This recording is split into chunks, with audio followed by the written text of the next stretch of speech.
자, 우리 한 목소리로 함께 읽도록 하겠습니다. 같이 읽습니다. 시작. 믿음으로 노아는 아직 보이지 않는 일에 경고하심을 받아 경외함으로 방주를 준비하여 그 집을 구원하였으니 이로 말미암아 세상을 정죄하고 믿음을 따르는 의의 상속자가 되었느니라. 아멘. 노아 할아버지 이야기를 오늘 세 번째 이렇게 생각을 보고 있는데요. 히브리서 11장을 보면서 지난주에는 믿음과 소망에 대한 이야기를 함께 살펴봤었습니다. 믿음은 소망과 함께 움직일 때 더 단단해진다고 했죠. 장래에 베푸실 그 하나님의 은혜, 천국의 그 은혜에 대한 보장, 그것이 우리로 하여금 우리 집사님 기도하셨지만 평생토록 의의 길로 인도해 주실 것을 바라고 소망하게 되는 그 소망이 있을 때 우리는 이 땅에서 매일 믿음으로 더욱 단단히 살아낼 수 있다 하는 것입니다. 99가지 안 좋은 일이 연속으로 일어난다고 할지라도 단 하나 감람나무 새 잎사귀가 내 눈앞에 발견되는 그 순간 우리는 소망을 발견할 수 있고 다시 일상에서 믿음으로 든든하게 살아낼 수 있다는 것이죠. 오늘은 이 믿음과 또한 사랑이 함께 움직인다, 이것을 한번 생각을 해보려고 합니다. 그렇게 소망으로 살아가는 자들이 오늘의 일상을 어떻게, 하루하루를 어떻게 살아가야 되느냐, 이것을 함께 생각해 보고자 합니다. 자, 오늘은 창세기 9장으로 함께 넘어가 보실까요? 창세기 9장입니다. 창세기 9장 20절에서 29절까지, 이건 화면에 안 나옵니다. 이건 찾으셔야 됩니다. 다른 부분들은 더 화면에서 비춰드릴 텐데 이 부분은 성경을 읽으면서 확인해 보도록 하겠습니다. 창세기 9장 20절에서 29절까지 읽어보겠습니다.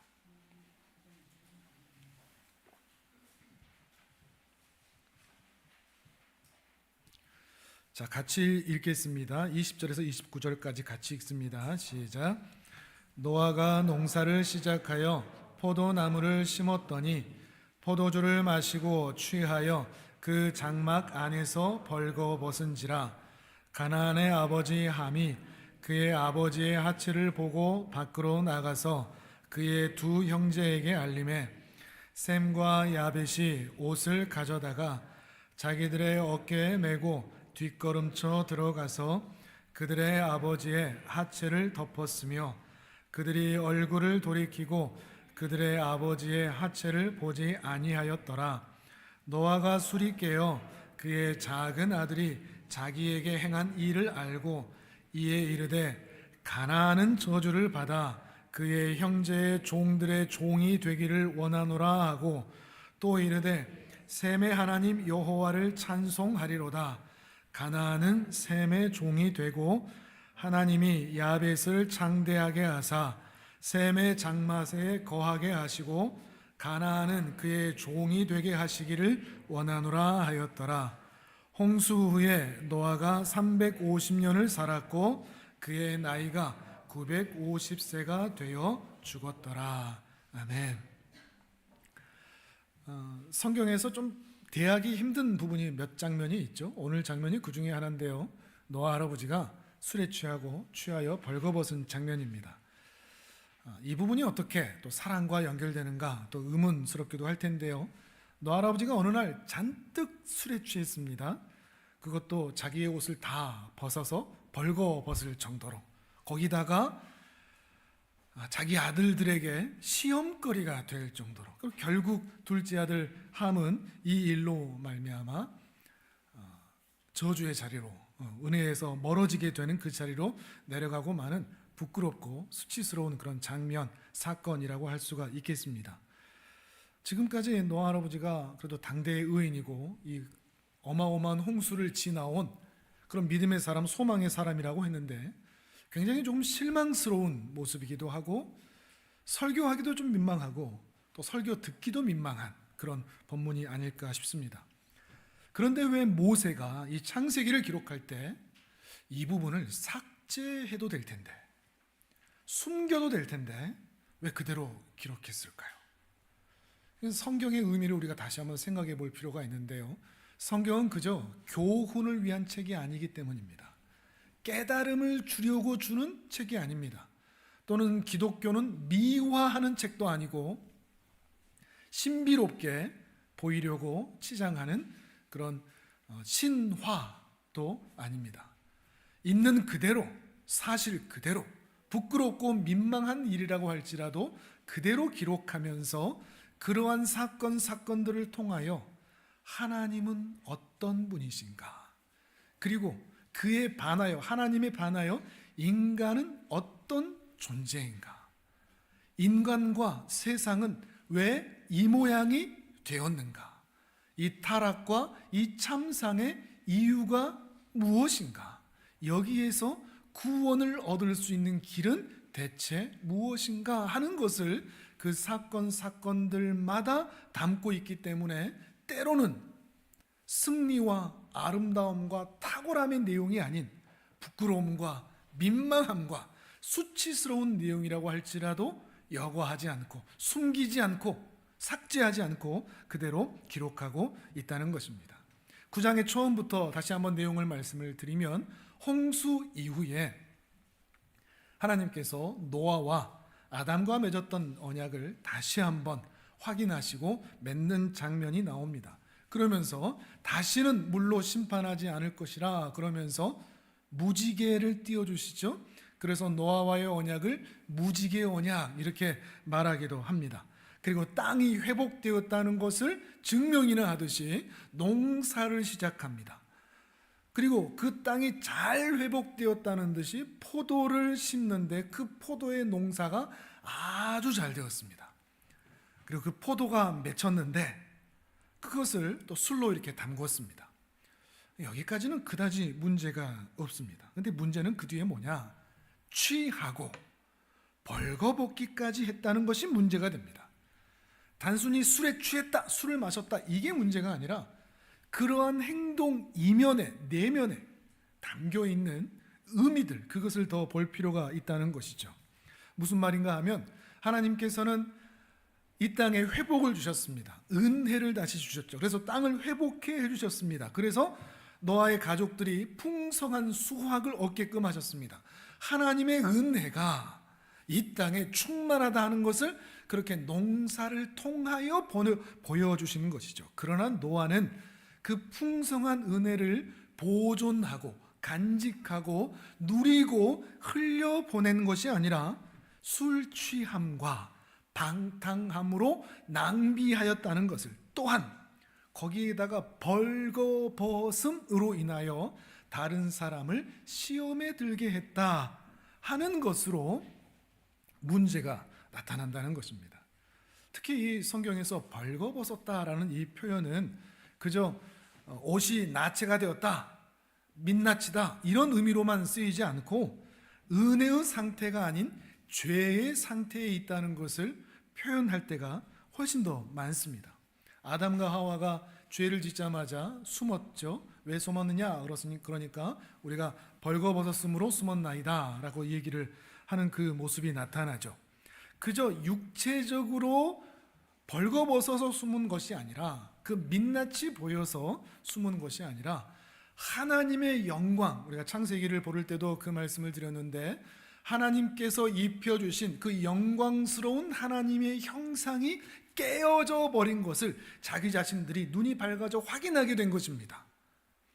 모세가 하나님을 40일을 만났는데도 그 얼굴에 광채가 가득했다면 그 죄로 인하여 깨지지 않은 아담과 하와의 모습은 이루 상상할 수 없을 정도의 모습이었을 것입니다. 그런데 죄로 인하여 그 영광스러운 모습이 자기들에게서 사라진 것을 확인하고 부끄러워 숨었던 것이죠. 곧 벌거벗었다는 것은 하나님 앞에서 죄인의 상태, 가난한 상태, 은혜에 굶주린 상태, 목마른 상태, 풍족하지 못한 상태, 집을 떠난 나그네의 상태를 성경에서는 가리키고 있다는 것입니다. 그 예가 성경의 곳곳에 나오는데요. 일단 한 군데를 보시죠. 신명기 28장 48절 화면을 통해서 같이 한번 읽어보겠습니다. 같이 읽습니다. 시작. 내가 줄이고 목마르고 헐벗고 모든 것이 부족한 중에서 여호와께서 보내사 너를 치게 하실 적군을 섬기게 될 것이니 그가 철 멍에를 내 목에 메워 마침내 너를 멸할 것이라. 아멘. 여기 이 줄이고 목마르고 헐벗고 이것을 그냥 문자 그대로 가난했나 보다, 그냥 다 벗고 있었나 보다, 이렇게 보실 것이 결코 아니라는 거죠. 하나님을 신뢰하지 않고 있는 이스라엘의 영적 상황, 하나님의 말씀을 전혀 순종하지 않는 그 이스라엘 백성들의 영적 상황을 줄이고 목마르고 헐벗은 상태로 표현하고 있다는 것입니다. 그래서 모든 것이 부족하다고 말하고 있는 것이죠. 그리고 이들의 인생은 결국 철멍에를 목에 메고 마침내는 멸하는 장소로 갈 수밖에 없는, 곧 멸망을 부르는 그 모습은 배고파고 배고파서 굶주려서 가난해서가 아니라 하나님의 말씀에서 떠났기 때문이다 라고 말하고 있는 것입니다. 그러니 다시 한번 벌거벗었다는 것은 육신만을 말하는 게 아니라 정서적으로도 감정적으로도 물론 물질적으로도 특별히 영적으로도 하나님께서 베푸시는 은혜와 풍족함에서 멀어진, 결핍된 상태를 가리킨다는 것입니다. 이전에는 아담과 하와가 바로 그런 상태였다는 거죠. 하나님 앞에 숨었을 때. 그리고 이제는 노아 할아버지가 술 취함으로 이런 벌거벗음의 상태로 들어갔다는 것을 보여주고 있는 것입니다. 이런 의미로 보면 매우 충격적이죠. 단순히 술에 취했다, 술 마시면 안 된다, 이런 차원의 것이 결코 아니라는 것입니다. 술에 취하여 벌거벗었다는 것은 당대의 의인이라고 불렀고 믿음의 사람이라고 불렀고 소망으로 이 자리까지 왔지만 무언가 풍족해질 때 그에게서 하나님이 아닌 세상의 것들을 마음에 담음으로 하나님의 은혜가 결핍된 상태로 빠져들었다, 이렇게 볼 수가 있다는 것입니다. 이 끔찍한 것은 뭔가 하면 충격스러운 죄악의 세상, 그래서 하나님께서 이 세상을 홍수로 다시 쓸어버리셨지 않습니까? 그러면 죄가 티끌만큼도 안 남아야 되는데 또 그 8명 중에 끄트머리 막내 아들이 아니라 그 당사자가 그 의인이라고 불렸던 그 당사자가 이 벌거벗은 상태로 하나님 앞에 있다는 것을 보게 된다는 것입니다. 충격이죠. 홍수로도 심판으로도 죄 문제가 해결되지 않는구나. 의인이라고 불렸던 자도 이 죄에서는 벌거벗은 상태로 전락할 수도 있구나. 그러면 이 인간의 죄 문제는 어떻게 해결될 수 있는가? 홍수로도 안 되고 심판으로도 안 되면, 그 의인도 이 죄의 문제에서 자유롭지 않다면 이 인간의 죄 문제는 어떻게 해결할 수 있다는 말인가? 이것을 생각하지 않을 수가 없다는 것입니다. 그래서 이 장면이 충격이 되는 것이죠. 그런데 이 충격과 함께 오늘 본문에서 작은 희망, 소망 하나를 또 발견하게 됩니다. 그것이 무엇인가 하면 이렇게 하나님의 은혜에서 끊어져 벌거벗어 널브러진 상태에 있는 그 사람을 어떻게 대하느냐에 따라 그 사건을 통해서 하나님은 장차 이 죄의 문제를 어떻게 해결하실 것인지, 그리고 신자는 이 죄의 문제를 어떻게 바라봐야 하는지를 미리 보여주는 그런 장면들이 있기 때문입니다. 그러니까 오늘 이 장면은, 창세기 9장의 이 장면은 한편으로는 매우 부끄럽고 수치스럽고 충격적인 장면임과 동시에 또한 소망을 볼 수 있는 그런 장면이기도 합니다. 자, 어떻게 소망을 볼 수 있는지를 볼까요? 9장 22절, 23절을 보겠습니다. 창세기입니다. 우리가 방금 읽었던 곳이죠. 같이 읽습니다. 22절, 23절 시작. 가나안의 아버지 함이 그의 아버지의 하체를 보고 밖으로 나가서 그의 두 형제에게 알림해 셈과 야벳이 옷을 가져다가 자기들의 어깨에 메고 뒷걸음쳐 들어가서 그들의 아버지의 하체를 덮었으며 그들이 얼굴을 돌이키고 그들의 아버지의 하체를 보지 아니하였더라. 아멘.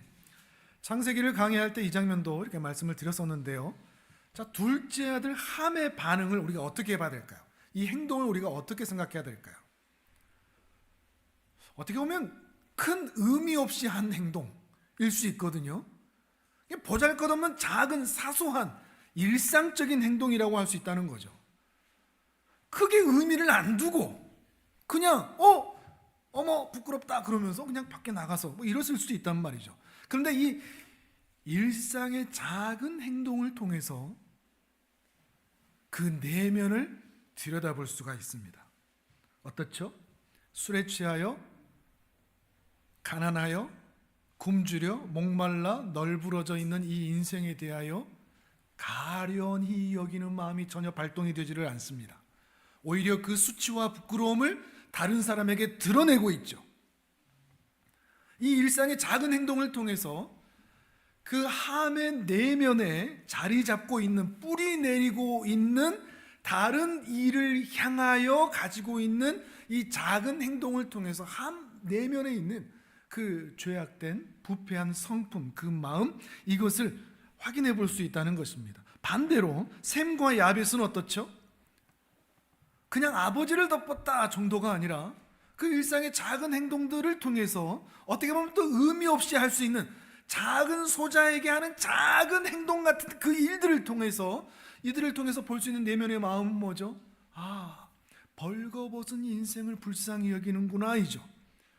그 가난과 결핍과 부족함을 드러내거나 소문내거나 또는 직면하거나 하지 않고 덮어주고 가려주고 있는 것이죠. 벌거벗은 자를 외면하지 않고 그 은혜로 덮어주고 있는 것입니다.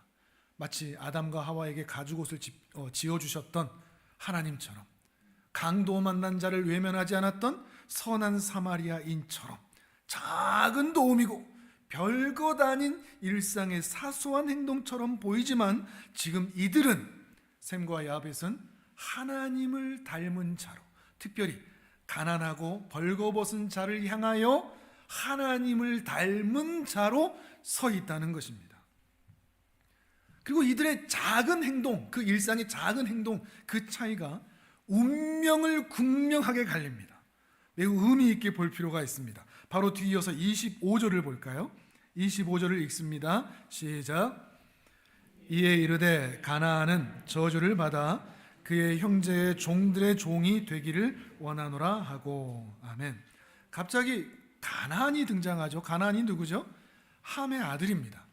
물론 모세를 통해서 이스라엘 백성들이 듣고 있는 사람들은 가나안이 바로 그 가나안 민족이다 하는 것을 더 힌트 삼을 수 있겠죠. 근데 여기서는 그저 가나안 민족을 드러내기 위해서 하는 것만이 아니라 함을 지칭하지 않고 함의 아들 가나안, 가나안의 아비 함이라는 표현을 통해서 이 일의 결과가 그저 함으로만 끝나지 않고 그의 아들 가나안 그리고 그의 후손들까지 이어지는 죄의 저주, 이것을 보여주고 있다는 것입니다. 셈과 야벳의 종이 된다라는 표현을 통해서 말이죠. 그래서 셈과 야벳의 종이 된다는 표현도 그저 사회적 신분으로서의 노예와 신분을 말하지는 않습니다. 왜냐하면 이 함의 뒤에 나오는 족보를 보면 함의 후손들이 실제로 이후의 역사 가운데 세계를 다스리는 강대국들입니다. 니느웨, 블레셋, 아수르 등등 말이죠. 그러니까 사회적 신분으로서의 종을 말하는 것이 아니라 하나님 나라 안에서의 종입니다. 셈과 야벳이 받는 하나님의 은혜와는 대비되고 대조가 되는 그 은혜에서 멀어지는, 오히려 저주의 자리로 내려가는 의미로서의 종이 된다라는 표현을 하고 있는 거죠. 반면에 셈과 야벳을 볼까요? 26절, 27절을 읽어보겠습니다. 같이 읽습니다. 시작. 또 이르되 셈의 하나님 여호와를 찬송하리로다. 가나안은 셈의 종이 되고 하나님이 야벳을 창대하게 하사 셈의 장막에 거하게 하시고 가나안은 그의 종이 되게 하시기를 원하노라 하였더라. 아멘. 여기에 동그라미 칠 게 하나 있습니다. 독특한 표현이 있는데요. 셈의 하나님 여호와입니다. 셈의 하나님 여호와. 하나님께서 어느 특정인을 가리켜서 누구누구의 하나님이라고 표현한 것이 처음입니다. 아브라함의 하나님, 이삭의 하나님, 야곱의 하나님, 이 표현 이전에 셈의 하나님 여호와, 누구누구의 하나님, 이제부터 하나님이 셈의 하나님이 되고 셈은 그의 백성이 될 것이라는 그 언약적 표현이 함축되어 있는 것이죠. 그러니까 이제 셈뿐만 아니라 셈의 후손들은 하나님이 나의 하나님이 되는 이 은혜를 입게 된다는 것이죠. 반면에 함의 후손들은 이 은혜와 축복에서 복에서 멀어지는, 제외되는 벌거벗은 자로 사는 종과 노예의 삶을 살게 된다고 말하는 것입니다. 조금 더 볼까요? 이런 벌거벗음에 대한 이야기. 이번에는 끝으로 하겠습니다. 요한계시록을 보겠습니다. 이것도 화면을 보겠습니다. 여러분 찾으셔도 되고, 요한계시록 3장 17절과 18절을 보겠습니다. 여기도 벌거벗었다는 표현들이 있는데요. 요한계시록 3장 17절 18절. 자, 우리 같이 읽겠습니다. 같이 읽습니다. 시작. 내가 말하기를 나는 부자라 부요하여 부족한 것이 없다 하나 내 곤고한 것과 가련한 것과 가난한 것과 눈먼 것과 벌거벗은 것을 알지 못하는도다. 내가 너를 권하노니 내게서 불로 연단한 금을 사서 부요하게 하고 흰옷을 사서 입어 벌거벗은 수치를 보이지 않게 하고 안약을 사서 눈에 발라 보게 하라. 아멘. 라오디게아 교회인데요, 라오디게아 교회는 신앙과 세상이 혼합된 교회였습니다. 하나님에 대한 신앙도 있었는데 세상적인 종교성도 가지고 있었습니다. 그러니까 이들이 가진 문제는 무엇인가 하면 하나님을 믿기는 믿는데 세상적으로 너무나 부요하니까 그 부요함을 통해서 교회도 괜찮지, 우리 삶도 괜찮지 하다 보니까 이 정도면 우리 잘 사는 것 아니야가 이 정도면 우리의 신앙도 괜찮은 것 아니야로 판단하게 되면서 자기들의 신앙의 진면목을 면밀하게 점검하고 살펴보지를 못한 겁니다. 이 정도면 괜찮겠지 하면서 말이죠. 화려한 예배당, 시설, 오케스트라 그런 것들을 갖춰진 상태에서 그곳에 교회에 있으면 그냥 그 분위기 때문이라도 은혜가 되는, 그래서 그런 곳에 있으면, 그런 곳에서 예배드리면 내 신앙도 괜찮은가 보다라고 생각되는 마치 그런 것들. 거기다가 교회 구성원들이 부자들이고 부유한 사람들이 많으니 넉넉하고 여유롭고 하는 그런 분위기 속에서 그들의 신앙을 자세히 살펴보지 못한 채 그저 괜찮겠지 했다는 것이죠. 그런데 하나님의 평가는 뭐라고요? 너희는 벌거벗었다. 너희는 벌거벗은 자들이다. 자신들의 기대와는 정반대의 평가를 하시는 거죠. 너희는 공고하고 너희는 가련하고 너희는 목마르며 너희는 굶주렸다. 너희는 벌거벗었다. 그러나 너희는 너희 자신을 너무도 모른다. 너희의 벌거벗은 수치를 대면하라고 말씀하고 계시는 것입니다. 너희가 부자인 걸로 판단하지 말고 큰 교회, 화려한 교회에 다니고 있다는 것으로 판단하지 말고 종교 행위를 잘하고 있다는 것도 판단하지 말고 너희가 잘 살고 있다는 것으로도 판단하지 말고 너희가 일상에서 살아가는 그 일상의 사소하고 작은 행동들이 그 안에 담겨져 있는 의미들이 수치를 드러내고 누군가를 굶주리게 하는 자냐 아니면 그 수치와 연약함들을 가려주는 자냐, 너의 일상의 삶의 그 작은 행동들을 통해서 커다란 교회의 규모와 집의 규모와 재산의 규모를 통해서 너희 자신을 확인하지 말고 너희 일상에서 살아가는 너희 작은 언어, 행실, 행동, 삶, 판단, 결단 그 모습들을 통하여서 사람들과 대면하고 있는 그 일상의 모습들을 통하여서 너희의 진면목을 확인하라. 지금 너희는 벌거벗은 자다 라고 말하고 있는 것입니다. 라오디게아 교회가 그런 거죠. 함도 그렇습니다. 아버지의 벌거벗음이 무엇인지, 그런 어떤 의미인지 전혀 이해하지를 못했습니다. 그래서 하나님께서 하셨던 것처럼 가려주고 덮어주고 싸매줄 생각을 하지 못했습니다. 그냥 평소처럼 그의 본성처럼 그의 본능처럼 그냥 넘어갔습니다. 또는 웃음거리로 삼았을지도 모르겠습니다. 아무튼 그의 사소한 일상적인 그의 행동은 하나님의 복에서 떠나 있는 자의 모습이라는 것을 이렇게 보여주고 있는 것입니다. 여러분, 구원은, 신앙은 멀리 있는 뜬구름이 아닙니다. 커다랗고 규모 있는 것이 아닙니다. 우리 일상에서 벗어나 있는 게 아닙니다. 구원과 신앙은 내 일상에 이미 긴밀하게 연결되어 있습니다.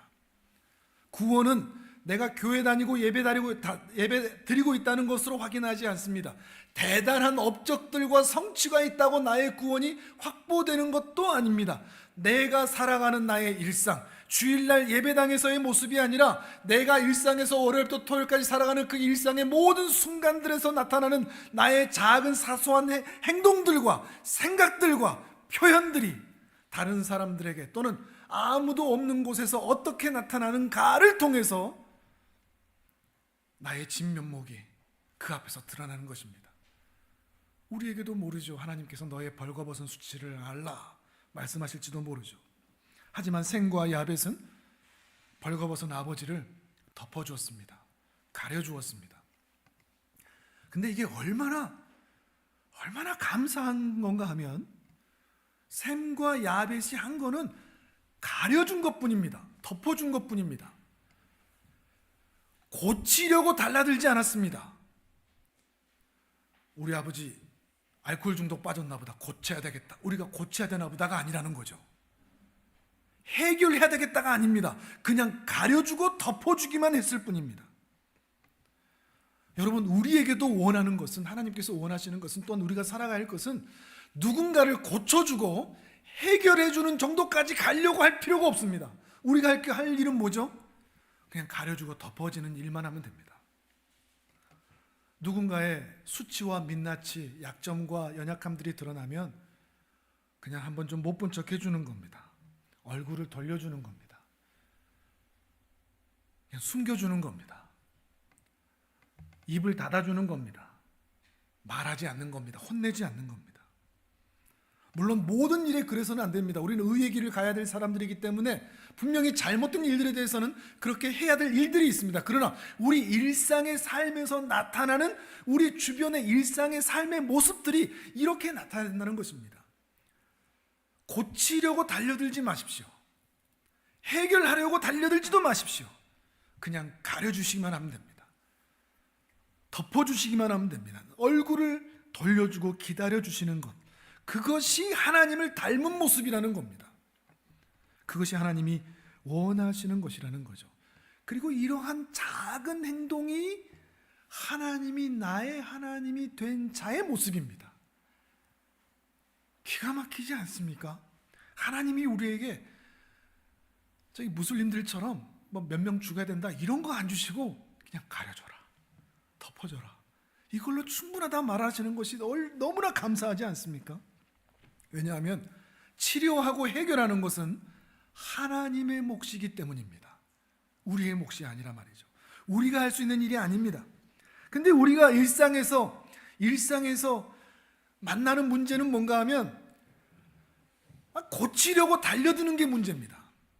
저 인간 내가 바꿔내고야 말겠다. 저 자식, 내 자식이라도 하여튼 고쳐내고야 말겠다. 내가 해결하고 말겠다. 그러니까 뭐가 나오죠? 정죄가 나오는 겁니다. 비난이 나오는 거고요. 손가락질이 나오는 겁니다. 분노가 나오는 것이고요. 그때 가져야 할 마음은 이것입니다. 갈라디아서 6장 1절입니다. 화면을 보겠습니다. 같이 읽습니다. 시작. 형제들아, 사람이 만일 무슨 범죄한 일이 드러나거든 신령한 너희는 온유한 심령으로 그러한 자를 바로 잡고 너 자신을 살펴보아 너도 시험을 받을까 두려워하라. 아멘.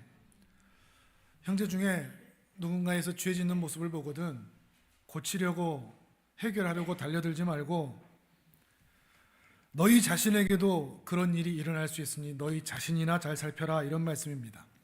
수요일에도 지금 말씀드리고 있지만 사람은 누구도 완제품으로 태어나지 않습니다. 완성품으로 태어나 존재하지 않습니다. 사람은 어린아이에서부터 시작합니다. 그 말은 모두가 다 완성품으로 존재하지 않고 성장하고 자란다는 겁니다. 실수와 실패와 연약함, 그 모습들을 통해서 말이죠. 그 꼴을 좀 봐주라는 겁니다. 지금 자라고 있는 과정이니 앞으로 더 나아질 거니 당장 회초리 들지 말고 당장 뜯어 고치려고 하지 말고 기다려줘라. 못 본 척 해줘라. 입 닫아줘라. 그것을 무엇이라고 표현하죠? 온유한 심령이라고 표현하고 있습니다. 온유한 심령. 이 온유한 심령이 우리 모두에게 있기를 바랍니다. 죄인을 바라보는 하나님의 마음이죠. 우리를 바라보시는 그 마음. 팔이 부러지면 여러분의 팔이라면 그 팔 부러진 팔 빼서 뽑아서 버려버립니까? 내 팔이라면 아무도 그런 사람 없습니다. 이제 초이 자매가 이제 취업도 하고 그러면 간호사가 되면 그 병원에 가서 치료도 받고 회복될 때까지 기부스도 하고 기다려주는 거죠. 팔이 나을 때까지 기다려주는 거죠. 왜 당장 괜찮아지지 않냐고 펄펄 뛰어봐야 이 팔은 고쳐지지 않습니다. 우리 사람도 마찬가지라는 것입니다. 근데 우리가 얼마나 말로 이렇게 상처를 주는지 말이죠. 말을 참 조심할 필요가 있습니다. 말은 일상에서 아무렇지 않게 쏟아져 나오는 나의 말은 나의 내면을 그대로 드러냅니다. 내 심령이 꼬여 있으면 꼬인 말이 자주 나옵니다. 비꼬는 말. 내 심령이 절망으로 가득 차 있으면 비관적인 말이 자주 나옵니다. 분노가 가득 차 있으면 포악한 말들. 나도 모르게 나오는 그 말들로 나를 보셔야 됩니다. 내가 의식하여 포장하여 점잖고 예쁘게 말하는 그때가 아니라 나도 모르게 울컥하여 나오는 그 말이 나의 진심이라는 겁니다. 나의 본성이라는 것입니다. 그걸 살펴야 됩니다. 그 모습이 바로 벌거벗은 우리 자신의 모습이니까요. 참 아픈 이야기지만 제가 많은 교회를 다닌 것도 아니지만 교회들 다니면서 참 많이 겪었던 것이 이 말에 대한 것들입니다. 말을 참 함부로 합니다. 교회 안에서도. 소위 신앙의 연륜이 있고 직분이 있고 또 목회자고 하는 사람들이 말이죠. 한국 교회의 큰 약점이 하나 바로 이 말이 아닌가 싶습니다. 자기보다 연약한 자를 향해서 이 말을 쏟아낼 때가 참 많습니다. 자기는 그럴 권리가 있는 것처럼 그 연약한 꼴을 못 봐줍니다. 어떻게든 들춰냅니다. 그러다 보니까 교회 안에서 깊은 교제가 안 됩니다. 말 꺼내면 또 그런 말들이 날라올 텐데. 그러니까 제가 또 이 결혼 예비학교나 이런 걸 할 때 이 부부들한테 늘 하는 얘기가 있습니다. 과거를 묻지 마라. 과거를 묻지 마라. 여기는 누구랑 와봤어? 누구랑 몇 명이랑 사귀어봤어? 뭐 이런 얘기 물어보지 마라. 그냥 가려줘라. 모른 채 해줘라. 너도 물어보지 말고 나도 말하지 말고 서로 이렇게 모른 척하면서 서로의 그 약점을 덮어줘라. 들춰내지 마라. 하나님께서 아담과 하와에게 그렇게 해주신 것이죠. 바로 셈과 야벳도 그렇게 했던 것이고요. 이들이 부끄러워서 무화과 나무로 가리고 있을 때 가죽옷을 입혀주셨습니다. 무화과 나무 옷이야 뭐 며칠이 가겠습니까? 오래오래 입으라고 가죽옷을 해주셨겠죠. 그러나 단순히 오래 입으라고 가죽옷을 해주신 것은 아니라는 말씀을 여러 번 말씀드렸습니다. 가죽옷을 입혔다는 것은 한 짐승을 잡아서 그 희생을 통해서 그 아담과 하와의 연약함과 벌거벗음을 가려준 것이었습니다. 마찬가지로 장차 그 모습은 하나님께서 하나님의 자녀들의 죄를 완전히 가려줄 예수 그리스도의 보혈의 피를 상징하는 모습인 것이죠. 셈과 야벳은 바로 그 하나님의 사랑의 모습을 따라했던 것이고요. 같은 자리에 서 있는 것이고요. 갈라디아서 3장 26절 27절도 읽어보겠습니다. 또 화면을 보겠습니다. 같이 읽습니다. 시작. 너희가 다 믿음으로 말미암아 그리스도 예수 안에서 하나님의 아들이 되었으니 누구든지 그리스도와 합하기 위하여 세례를 받은 자는 그리스도로 옷 입었느니라. 아멘. 아멘. 여러분이 벌거벗은 자라는 것을 인정하시겠습니까? 나는 아닌 것처럼 생각하시면 위험합니다. 우리의 모습이 바로 노아이고 우리의 모습이 바로 아담과 하와의 모습이죠. 근데 우리에게도 옷이 필요합니다. 아침마다 저는 옷 입을 때 그리스도로 옷 입는다 이렇게 생각하면서 입을 때가 많습니다. 또 까먹을 때도 있지만 하나님 저의 수치를 덮어주십시오. 저의 벌거벗음이, 저의 이 본능적인 말들이, 생각들이, 그 더러움들이, 그 결핍들이, 부족함들이 나도 모르게 새어나오지 않도록 그리스도로 옷 입혀주십시오. 주님 나의 연약함을 가리워 주십시오. 주님 나의 결핍을, 나의 부족함을 덮어주십시오. 그래서 그리스도 예수의 마음으로 오늘 하루도 살아내게 해주십시오. 그런 마음으로 매일매일 옷을 입었으면 좋겠습니다. 그 그리스도 예수의 마음이 어떤 마음인가? 빌립보서 2장 5절에서 8절, 이것도 화면을 보겠습니다. 같이 읽습니다. 시작. 너희 안에 이 마음을 품으라. 곧 그리스도 예수의 마음이니 그는 근본 하나님의 본체시나 하나님과 동등됨을 취할 것으로 여기지 아니하시고 오히려 자기를 비워 종의 형체를 가지사 사람들과 같이 되셨고 사람의 모양으로 나타나사 자기를 낮추시고 죽기까지 복종하셨으니 곧 십자가에 죽으심이라. 아멘. 5절에서 말하는 그리스도 예수의 마음이 뭐라고 그랬죠? 기억나십니까? 여러 번 이 본문을 말씀드렸는데 저는 이제 여러분이 여러 번 제가 이 말씀을 드렸기 때문에 분명히 알 것이다라고 생각하고 설교를 준비할 때도 그러는데 했던 본문 또 해도 괜찮겠구나 이런 생각이 들 정도로 좀 깨끗해지시는 그 뇌를 매주마다 갖고 오시는 것 같아서 좀 안심하면서 좀 질문을 드립니다. 그리스도 예수의 마음이 뭐죠? 낮아지심일까요? 겸손일까요? 왜 낮아질 수 있죠? 우리 할아버지들 이렇게 손주들이 이렇게 막 수염 잡아당기고 막 이렇게 어떻게 해도 허허거리고 할 수 있는 이유가 뭐죠? 그 낮아지는 이유, 사랑이죠. 그리스도 예수의 마음은 사랑입니다. 사랑하면 낮아지는 거죠. 그래서 자기를 죽기까지 낮추셨던 거죠. 왜요? 사랑하니까. 그리스도의 예수의 마음을 갖는다는 것은 사랑의 마음을 갖는 겁니다. 하나님이 우리를 그렇게 사랑하시니까요. 근데 문제는 우리가 사랑할 만하다, 사랑할 만하지 않다. 우리가 사랑할 만하지 않다. 우리가 가진 죄가 그리스도 예수를 못 박으셔야만 풀려지는 죄의 분노이시거든요. 엄청난 죄인 거죠. 그리스도 예수를 십자가에 못 박아야만 풀어지는 것이 바로 우리가 가진 죄라는 거죠. 그러니 우리는 사랑스럽지가 않습니다. 사랑할 만하지가 않다는 것이죠. 그런데 하나님께서는 우리가 사랑할 만하지 않지만, 사랑스럽지 않지만 사랑하기로 작정하신 겁니다. 이게 중요합니다. 사랑은 의지입니다. 하나님의 사랑이 그렇습니다. 하나님의 사랑은 의지적으로 하신 사랑입니다. 사랑스럽지 않은데, 사랑할 만하지 않은데 하나님은 의지적으로 사랑하기로 작정하신 것이죠. 우리 인간이 만들자마자 첫사람부터 죄를 지을 것을 아셨음에도 불구하고 홍수로 쓸어버려도 여전히 그 8명만 남겨놓았어도 여전히 그 가운데 죄가 남아있을 것을 아시면서도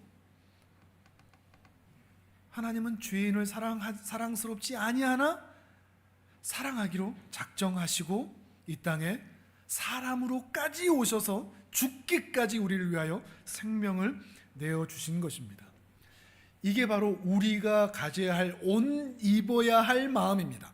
그리스도로 옷 입는다는 것은 어떤 신비한 다른 현상이 아니라, 그래서 방언하고 예언하고 막 이런 행동들이 아니라 사랑으로 채워지는 겁니다.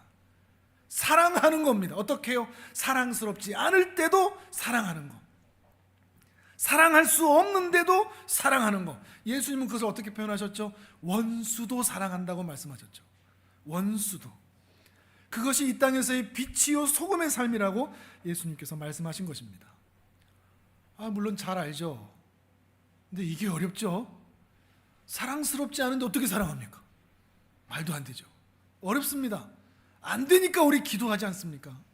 안 되니까 우리 작정 기도하고요.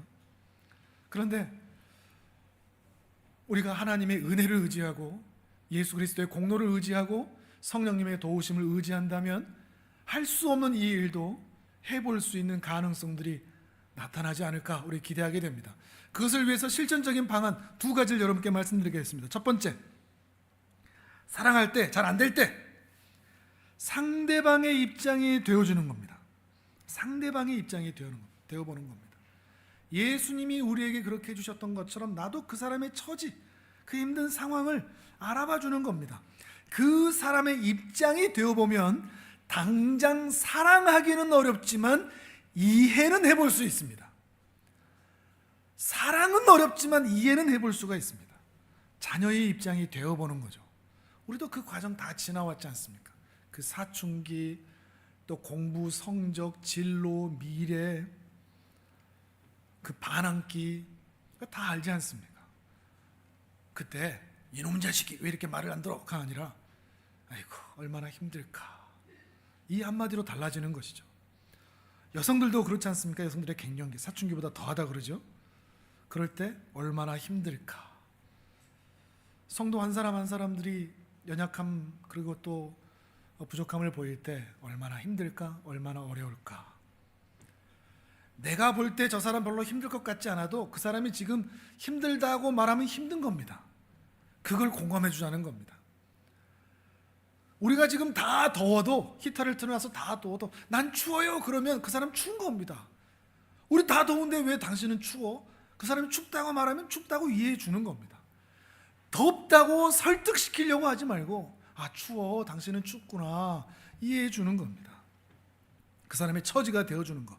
두 번째 방법, 함께 살 날이 오래 남지 않을 수도 있다 생각해 보는 겁니다. 좀 너무 극단적인가요? 근데 여러분, 살다 보니 우리 어르신들에 비해서 많이 살진 않지만 아 죽음이 그렇게 멀지 않구나, 이거를 조금씩 알아가는 것 같습니다.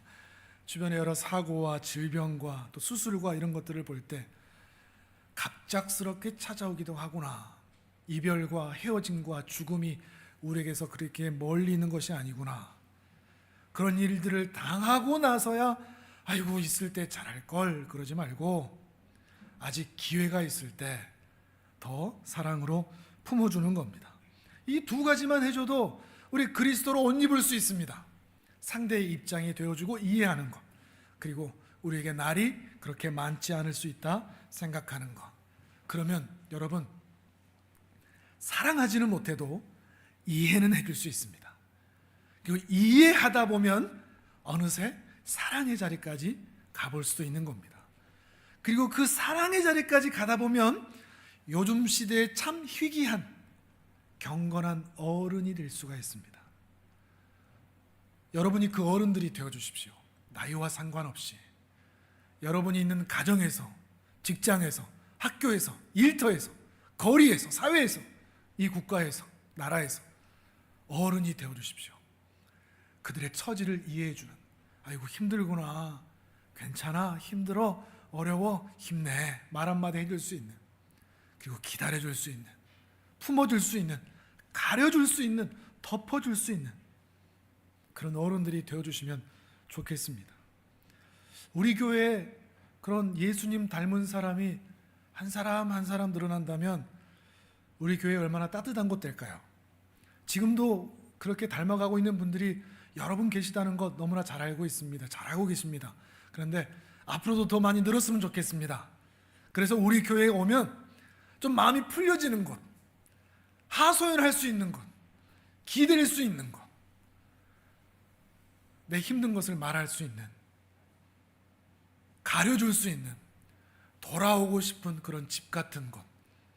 그래서 진정한 교회, 우리가 장차 가게 될 우리 아버지의 집, 그 본향, 그 냄새가 솔솔 나는 우리 교회가 될 수 있다면 좋겠습니다. 그런 사랑을 하시는 존귀한 하나님의 사람들 되시기를 주님의 이름으로 축복합니다. 아멘.